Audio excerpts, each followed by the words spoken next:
Lenovo sent us the most spec'd out Legion Go 2, so my expectations were pretty high for what this AMD Ryzen Z2 Extreme driven machine with 32 gigs of RAM could do in terms of performance. And let's just say I was pretty disappointed by what our benchmarks produced. You can see our full set of benchmarks linked in the description if you're really interested, but for now, I'll tell you that running the in-game benchmark tool and graphics cranked up to Ultra, Cyberpunk 2077 ran at an unplayable 4 frames a second at the native 1200p resolution.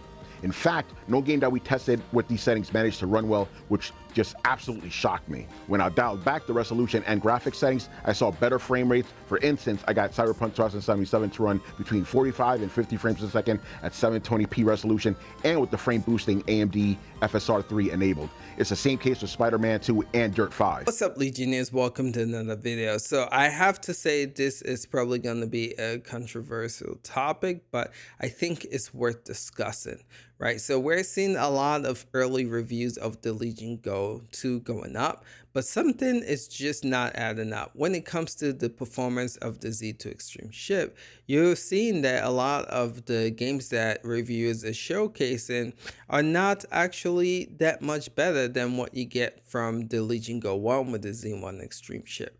So something I'm noticing on Reddit is that there are a lot of people who were disappointed with the performance of the Legion Go 2 because this device is actually shipped with something that hinders performance, and until they are actually aware of this and make some changes to this, they are noticing improvement in performance. So I feel like some of these early reviews that you're seeing with the Legion Go 2, these reviewers have not adjusted to get better performance like these Redditors are doing. And with that, I say just be careful with the performance that you're seeing with these reviewers reviewing the Legion Go. And what I'm talking about is that the Legion Go actually ships with 2 gig VRAM. Now, I don't know why Lenovo actually ships this device with just 2 gig VRAMs.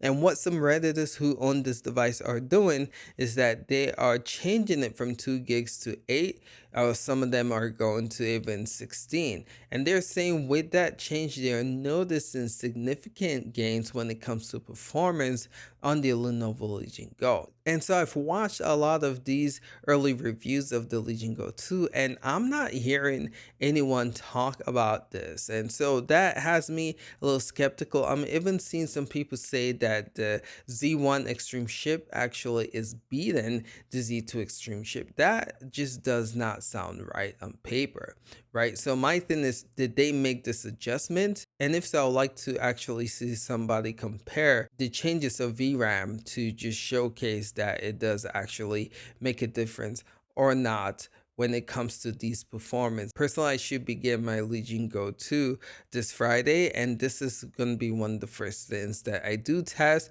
and I do change to see if it does affect performance. So if you guys were interested in that, make sure you stay tuned for that.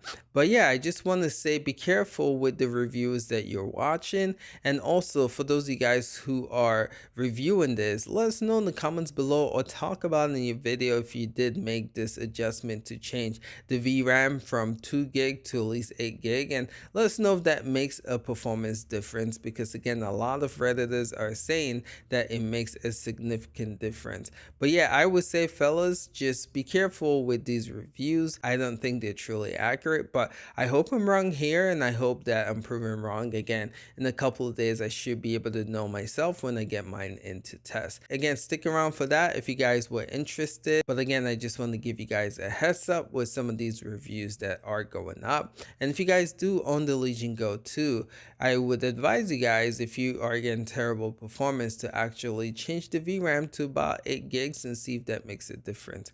Alright, fellas, that's all I have for you guys. Let us know what are your thoughts in the comments below. For those of you guys who have a Legion Go 2, are you guys noticing this as well? And let us know in the comments if you guys have seen significant improvement by changing the VRAM from 2 gig to about 8 gig. Alright, fellas, appreciate you guys. We'll catch you guys in the next one. Until next time, peace out.